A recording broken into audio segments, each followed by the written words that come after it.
Bumpy Johnson was Frank Lucas's mentor. What Frank did the night Bumpy died made him Harlem's king.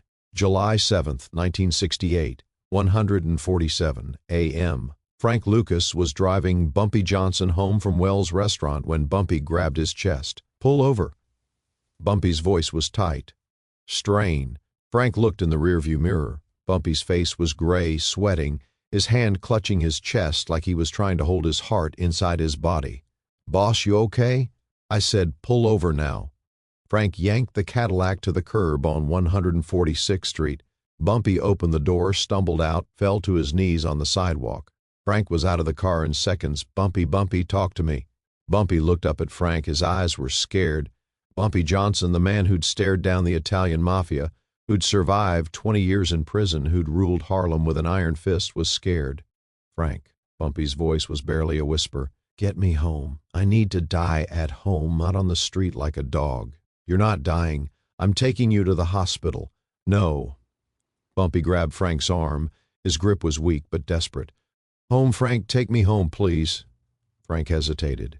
Every second mattered. The hospital was 10 blocks away.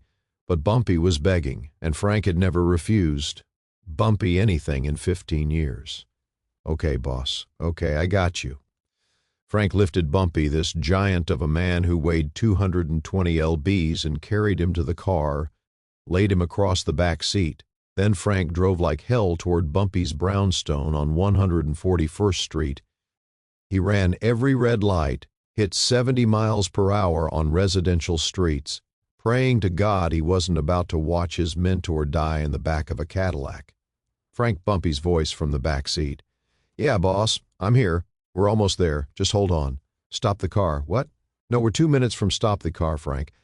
I need to tell you something." Frank pulled over, turned around. Bumpy was lying across the back seat, his breathing shallow, his face the color of ash, but his eyes were clear, focused. "Listen to me very carefully, because I don't have much time. When I die, and I'm dying, Frank, don't argue with me. When I die, there's going to be a war for Harlem. The Italians are going to try to take it. The Chinese, every hustler with a crew is going to think they can run my territory." Frank's throat tightened. "Boss, shut up and listen. You're the only one I trust. You're the only one smart enough, loyal enough, and hungry enough to hold this together. But you're going to have to do something bold, something nobody expects, something that makes every gangster in New York realize you're not just my driver, you're my successor. What do I do?" Bumpy coughed, blood on his lips. "Go to my safe in my bedroom behind the picture of Marcus Garvey. The combination is July 15th, 2043. My birthday. Inside there's $250,000 cash. Take it, all of it." "Bumpy, I can't." "Yes, you can and you will. That money is yours. But Frank, listen to me. Don't use it to run. Don't use it to hide. Use it to make a statement. Show Harlem that you're not afraid. Show them you're not a coward. Show them you're a king." "How?" Bumpy's eyes were closing. "You'll know. When the moment comes, you'll know. Trust your instincts." And Frank, "Yeah, boss, don't trust anybody. Not the Italians, not the cops, not your friends. The only person you can trust is yourself. Power makes people do terrible things, even good people, so trust nobody." Bumpy's hand went limp. His breathing stopped, and Frank Lucas sat in the driver's seat of a Cadillac on 146th Street, holding the hand of the only father figure he'd ever known, watching him die. Frank didn't cry, didn't scream, didn't panic. He just sat there holding Bumpy's hand, feeling the weight of what just happened. Bumpy Johnson was dead, and Frank Lucas, a country boy from North Carolina who'd been Bumpy's driver, his assistant, his shadow for 15 years, was now sitting on $250,000 and a dying man's blessing to take over Harlem. But first, Frank had to get Bumpy home. He drove the last 2 blocks to Bumpy's brownstone, carried Bumpy's body inside, laid him on his bed, called Bumpy's wife, me. "He's gone," Frank said when she answered. "Heart attack. He died in the car. I brought him home like he asked." I screamed and cried, then went silent. "Where are you, Frank?" "I'm at the house with him. Stay there. I'm coming." Frank hung up. Then he walked to Bumpy's bedroom, found the picture of Marcus Garvey, pulled it off the wall. There was the safe. Hank dialed the combination. $71,543. The safe opened. Inside stacks of cash, bundled hundreds. Frank counted it 250,000 exactly like Bumpy said. But there was something else. An envelope. Frank's name written on it in Bumpy's handwriting. Frank opened it, read the letter inside. Frank, if you're reading this, I'm dead. And you're about to make the biggest decision of your life. Do you run or do you fight? Most men would run, take this money and disappear, start over somewhere safe. But you're not most men. You're Frank Lucas, and I didn't spend 15 years teaching you the game so you could run when things got hard. I taught you so you could rule. Here's what you need to know. The Italian Mafia is going to come for Harlem the second they hear I'm dead. They've been waiting for this moment for 20 years. They're going to offer you a deal. Work for them. Pay them tribute. Be their black face in Harlem while they take 40% of everything you make. Don't take the deal. The moment you take their deal, you're finished. You'll never be free. You'll spend the rest of your life working for white men who see you as a tool, not a partner. Instead, do what I never had the courage to do. Cut them out completely. Go directly to the source. Find your own suppliers. Build your own operation. Keep 100%. It's going to be dangerous. They're going to threaten you. Maybe try to kill you, but if you're smart, and you are, you'll survive. And when you survive, you'll be the most powerful black man in New York. One more thing. At my funeral, make a statement. Show Harlem that you're not afraid, that you respect the old king enough to honor him properly, that you have the resources and the vision to be the new king. I can't tell you what to do, but I know you'll figure it out. You always do. I'm proud of you, Frank. You're the son I never had. Now go be the king I always knew you could be. Bumpy. Frank read the letter 3 times, then folded it, put it in his pocket, and stood in Bumpy Johnson's bedroom, holding $250,000 cash, with a dead mentor on the bed, and a choice to make. Run or fight, hide or rule, be somebody or be nobody. If you're already hooked, hit that subscribe button right now, because what Frank does in the next 72 hours is going to change organized crime forever. Frank Lucas chose to fight. My Johnson arrived at the brownstone 30 minutes later. She walked into the bedroom, saw Bumpy lying on the bed, and collapsed. Frank caught her, helped her to a chair. She cried for 20 minutes. Frank stood there silent, letting her grieve. Finally, Ma looked up. Did he say anything before he died? He told me to take him home, said he didn't want to die on the street. Ma nodded. That sounds like Bumpy, always worried about respect, even at the end. She looked at Frank. What are you going to do now, Frank? What do you mean? Don't play stupid. I know my husband. I know he had plans for you. I know he saw you as more than just a driver. So what are you going to do? Run or stay? Frank met her eyes. I'm staying. Then you're going to need help, because every gangster in New York is going to come for you. The Italians, the Chinese, Nicky Barnes, and his crew. They're all going to want a piece of what Bumpy built. And they're going to see you as weak, as easy prey. Let them. I raised an eyebrow. You sound confident for a man who's about to get eaten alive. I'm not going to get eaten alive. I'm going to do something at Bumpy's funeral that's going to make every gangster in Harlem understand that I'm not Bumpy's driver anymore. I'm Bumpy's successor. What are you going to do? Frank told her. My eyes went wide. Frank, that's insane. It's bold. It's suicidal. It's what Bumpy would want. He told me to make a statement, so I'm going to make one that nobody can ignore. I stared at Frank for a long moment. Then she smiled. You know what? Bumpy was right about you. You're crazy, but you're the right kind of crazy, the kind that survives. Over the next 3 days, Frank Lucas planned Bumpy Johnson's funeral. He called every preacher, every politician, every community leader in Harlem, made sure they knew Bumpy was dead, made sure they'd be at the service. He leaked the date and time to the newspapers, made sure the Italians would hear, made sure the Chinese would hear, made sure every hustler, dealer, pimp, and gangster in New York would know when and where Bumpy Johnson was being laid to rest. Frank wanted a crowd. The bigger the better, because what he was out to do needed witnesses, lots of witnesses. On the morning of the funeral, Frank went to the bank, withdrew $100,000 in cash. The teller looked at him like he was crazy. "Sir, that's a lot of cash to be carrying around. I'm going to a funeral. You're bringing $100,000 to a funeral? It's for the deceased." The teller didn't ask any more questions, just counted out the money, bundled it, put it in a briefcase. Frank took the briefcase and walked out of Chase Manhattan Bank, carrying every penny he'd saved in 15 years of working for Bumpy Johnson, his entire life savings. He met Mai at the church an hour before the service. "You're really going to do this?" she said. It wasn't a question. "I am." Bumpy would be proud and terrified, but mostly proud. The church started filling up. 2,000 people, just like Frank planned. Gangsters in the front rows, Italian mobsters, Chinese Tong leaders, Nicky Barnes and his crew, all of them dressed in black, all of them pretending to mourn, all of them calculating. Frank watched them from the back of the church, saw them whispering, saw them pointing at the casket, at each other, already dividing up Bumpy's empire before the man was even in the ground.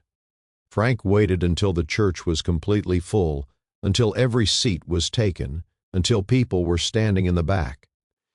Then Frank Lucas walked down the center aisle carrying the briefcase. Every head turned. Who was this? Oh, Bumpy's driver. People went back to their conversations. Frank didn't sit deep. Own. He walked straight to the casket, set the briefcase on the floor, and opened it. Drop a comment right now if you can guess what Frank's about to do, because this moment is about to make him a legend. The church went silent. Frank reached into the briefcase, pulled out a stack of $100 bills, $10,000, and placed it on Bumpy Johnson's chest. Inside the open casket, people gasped. What the hell was he doing? Frank pulled out another stack, $10,000, placed it on the casket, then another, and another, and another. 10 stacks, $100,000 in cash, stacked on top of Bumpy Johnson's body in front of 2,000 people. The entire church was frozen. Nobody moved. Nobody breathed. Frank Lucas had just put his entire life savings into a dead man's casket. Then Frank turned around, faced the crowd, and spoke. "My name is Frank Lucas. For 15 years I was Bumpy Johnson's driver, his assistant, his student, and Bumpy taught me something important. He taught me that in this world, respect isn't given, it's earned. You earn respect by showing up, by being loyal, by doing what others won't do." Frank gestured to the casket. Bumpy Johnson was the greatest man Harlem has ever known. He protected this community, gave jobs to people nobody else would hire, stood up to the Mafia when nobody else had the courage, and when he died, he didn't die with millions in the bank.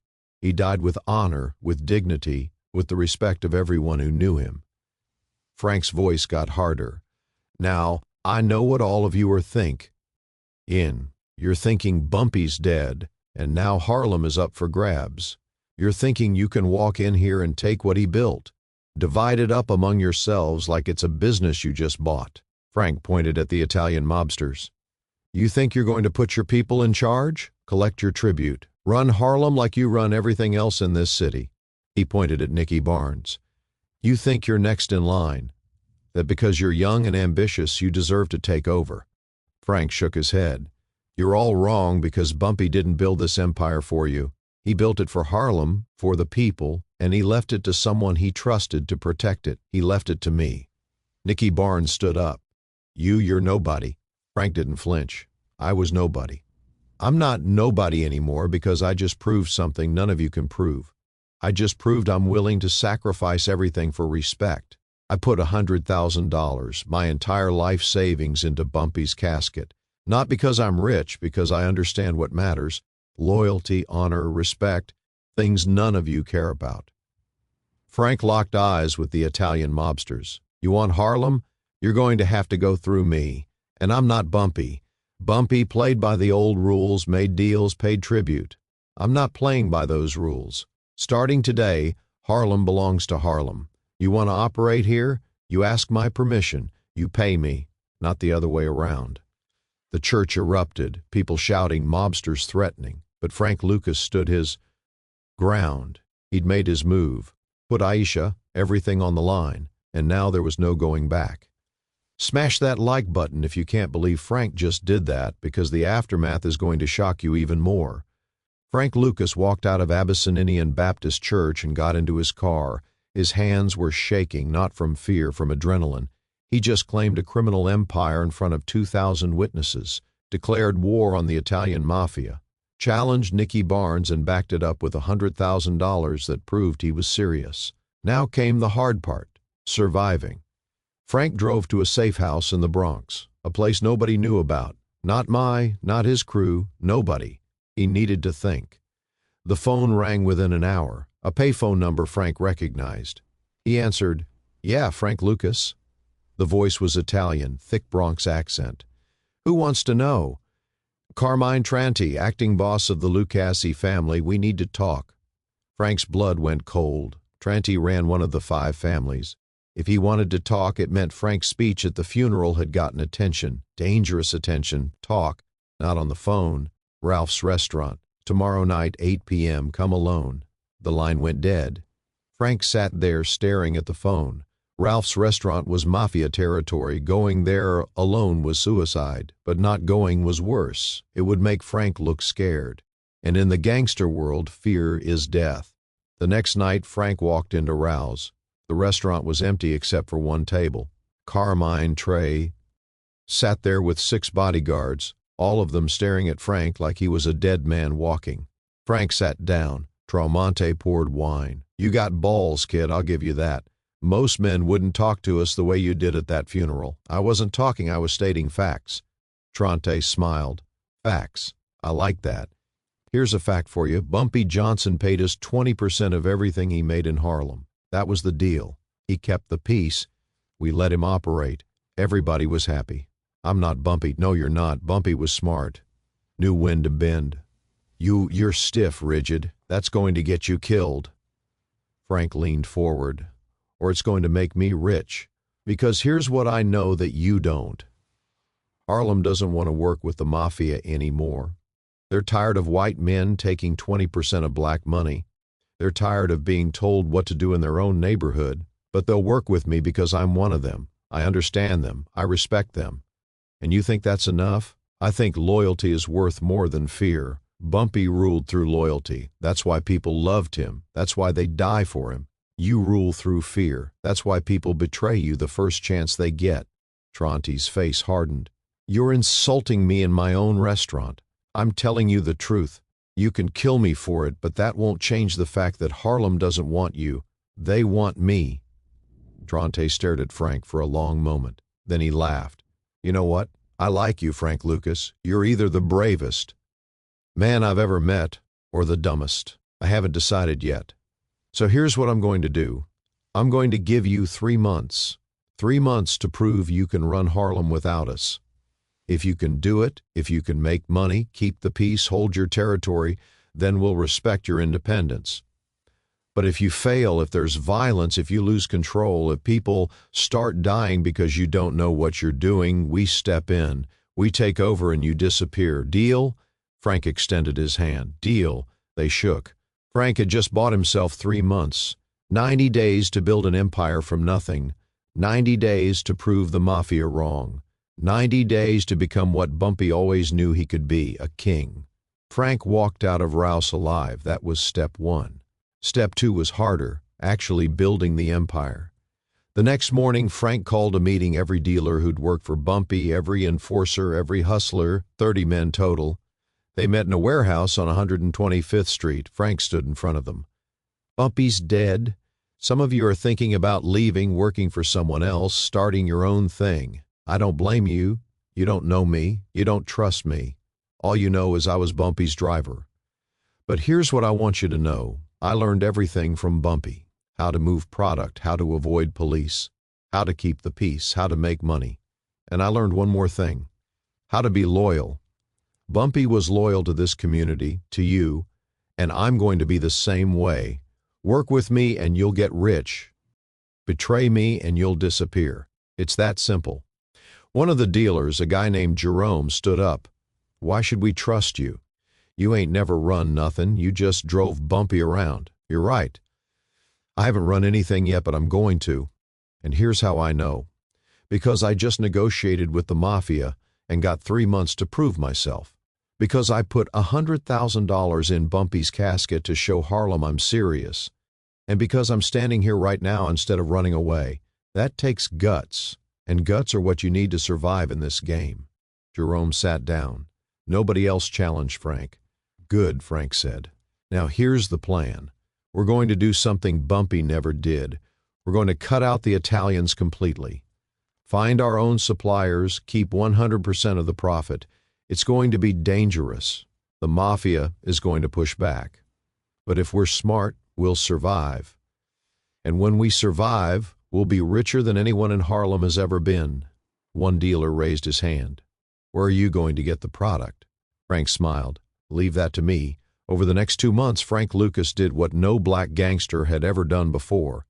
He flew to Southeast Asia, met with suppliers in the Golden Triangle, negotiated directly, cut out every middleman, and created a heroin pipeline that brought 95% pure product directly to Harlem at a fraction of the cost the Italians charged. Frank called it blue magic, and it changed everything. Within 60 days, Frank controlled 60% of Harlem's heroin trade. Within 90 days, he controlled 80%. The Mafia couldn't compete. Frank's product was better, cheaper, and more reliable. Carmine Trante called Frank back to Rouse. "How the hell are you doing this? I told you I'm smarter than you think." Trante shook his head. "Bumpy was good, but you're something else. You just did in 3 months what took Bumpy 20 years. I don't know whether to respect you or kill you." "Respect me. It's easier." Trante laughed. "Deal's a deal. Harlem's yours. But Frank, don't get cocky. The moment you think you're untouchable, that's when you fall. I'll remember that. Hit that subscribe button right now if you want to see how this empire ends, because Frank's about to make a mistake that costs him everything." For the next 5 years, Frank Lucas was the king of Harlem. From 1968 to 1973, Frank made over $100 million. He owned buildings, had homes in 3 states, drove Rolls Royces, lived like royalty, and he did it by staying invisible. While Nicky Barnes flaunted his wealth, wore furs, drove Benzes, got his face on the cover of New York Magazine, Frank stayed quiet, operated in the shadows, kept his head down. That's what Bumpy taught him. The silent man lives, the loud man dies. Frank lived by that rule until he didn't. March 8, 1971, the fight of the century. Muhammad Ali versus Joe Frazier, Madison Square Garden. Frank got ringside seats and he made a decision that would destroy everything. He wore a chinchilla coat, a $50,000 floor-length fur coat that's creamed. "I'm rich." Frank sat ringside with his wife Eva, smiling, laughing, enjoying the fight. And across the arena, a detective named Richie Roberts was watching. Richie had been hearing rumors about Frank Lucas for 2 years, a black heroin dealer who somehow had unlimited product, who never got arrested, who operated with impunity. Richie couldn't figure out where Frank's heroin was coming from until he saw that coat. Nobody wears a $50,000 coat unless they're a drug dealer. That coat was the proof. Richie started investigating Frank the next day. 4 years later, in 1975, Richie Roberts and the DEA raided Frank's house in New Jersey, found $584,000 in cash, heroin, ledgers, evidence. Frank was arrested, facing life in prison. And as Frank sat in that jail cell, he thought about Bumpy, about the letter, about the warning. Don't get cocky. The moment you want people to see you're rich, you're finished. Frank had stayed silent for 5 years, built an empire, made $100 million. Then he wore a chinchilla coat to a boxing match, and that one moment of vanity destroyed everything. But Frank wasn't done. He called Richie Roberts. "I'll tell you everything. Everyone, the whole operation, corrupt cops, mafia connections, all of it. But I want a deal." Richie agreed. Frank Lucas became an informant. His testimony led to over 100 arrests, corrupt NYPD detectives, mafia bosses, drug dealers. Frank's cooperation destroyed the French Connection drug network, cleaned out the NYPD's MO, sent corrupt unit, changed law enforcement in New York forever. Frank was sentenced to 70 years, reduced to 15 because of cooperation. He served 7, got out in 1981, and when Frank walked out of prison, he was broke. The government had seized everything: his money, his houses, his cars, all of it gone. Frank tried to go straight, worked with kids, told them not to make his mistakes. He lived quietly in New Jersey until he died in 2019 at age 88. And people asked, was it worth it? Frank's answer was always the same the night Bumpy died. He gave me a choice: run or fight. I chose to fight. And yeah, I lost everything, went to prison, lost my money, but for 7 years I was the King of Harlem. I built something nobody thought a black man from North Carolina could build. I proved the Mafia wrong. I proved everyone wrong. Was it worth it? Ask me that when I was sitting ringside at the Ali fight in a $50,000 coat. Ask me that when I was making $1 million a day. In those moments, hell yes, it was worth it. But then Frank would get quiet and he'd say, but ask me that when I was in prison, when my wife left me, when my kids wouldn't talk to me, when I realized I destroyed my life over a coat. In those moments, no, it wasn't worth it. Frank Lucas's story is a tragedy, but it's also a lesson. The night Bumpy Johnson died, Frank Lucas made a choice. He chose to be somebody instead of nobody. He chose power over safety. He chose risk over comfort. And for 7 years, Frank Lucas lived like a king. Then he fell hard. But that one night, July 7th, 1968, when Frank carried Bumpy Johnson's body home, when he opened that safe, when he read that letter, when he decided to put $100,000 in a casket and claim a throne nobody thought he deserved, that night changed Frank's life forever. Because Frank Lucas proved something important. You don't have to be born into power to claim it. You don't have to wait for permission. You don't have to play by their rules. You just have to be bold enough to take what's yours and smart enough to hold on to it. Frank was bold, but he wasn't smart enough to stay invisible. And that's what cost him everything. Leave a comment telling me what you learned from Frank's story, because this is more than just a gangster tale. It's a lesson about ambition, loyalty, and the price of power. Bumpy Johnson died on July 7, 1968. And on that same night, Frank Lucas was born. Not the driver, not the assistant, the king. For 7 years, Frank ruled Harlem. Then for 7 years he sat in prison paying for it. But ask Frank if he'd do it differently, and he'd probably say no. Because Frank Lucas understood something most people never learn. It's better to be somebody for 7 years than nobody for 70. Rest in peace, Frank Lucas. 1930 to 2019. The man who went from driver to king in one night. The man who put $100,000 in a casket and claimed a throne. The man who proved that sometimes the boldest move is the right move, even if it cost you everything. Hit that like button one last time if this story changed how you see power, ambition, and respect. Subscribe for more untold stories about the people who rewrote the rules and changed history. Because Frank Lucas didn't just break the rules, he created new ones. And for 7 years, he lived like a god. The end.